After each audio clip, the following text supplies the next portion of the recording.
দিনটা ছিল 28শে অক্টোবর, আর আমি ভোরবেলায় 4:30টার সময় ফ্রেশ হয়ে রেডি হতে চলে এসেছি।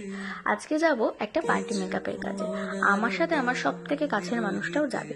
আমার যতগুলো দূরের কাজই পড়ে না কেন, আমি ওকে নিয়ে যাই। কারণ সত্যি কথা বলতে এখন রাস্তাঘাটের যা অবস্থা, তাতে আমরা একটা পুরুষের থেকে বাঁচার জন্য একটা পুরুষকেই আঁকড়ে ধরি, তাই না? যাই হোক, তারপর একটু হালকা করে রেডি হয়ে বেরিয়ে গেছিলাম হাওড়ার উদ্দেশ্যে। হাওড়া থেকে আমাদের ট্রেন ছিল 6:45-এ, আর ওই ট্রেনটা মিস করলে খুব সমস্যায় পড়ে যেতাম। আমাদের আগে থেকেই ট্রেনটার টিকিট কাটা ছিল। তো তারপর আমরা পৌঁছে যাই পানাগড় স্টেশন। ওখান থেকে আমরা চলে যাই দিদিদের বাড়িতে।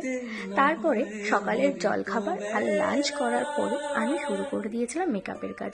আর এখানে এত হাসাহাসি হচ্ছে তার কারণ হচ্ছে লেন্স পরানোর জন্য মিনিমাম 18 বার ট্রাই করার পরে তারপর লেন্সটা দিদি পরতে পেরেছে। মেকআপ শেষ করে আমরা যখন স্টেশনে আসি তখন প্রায় স্টেশন ফাঁকা হয়ে গেছে। তখন বাজে 7:27, আর আমরা বাড়ি পৌঁছাই প্রায় 12টা নাগাদ। এই পুরো মেকআপটার একটা ভিডিও আপলোড করব, অবশ্যই তোমরা দেখতে থাকো আর সাথে থাকো। বাই।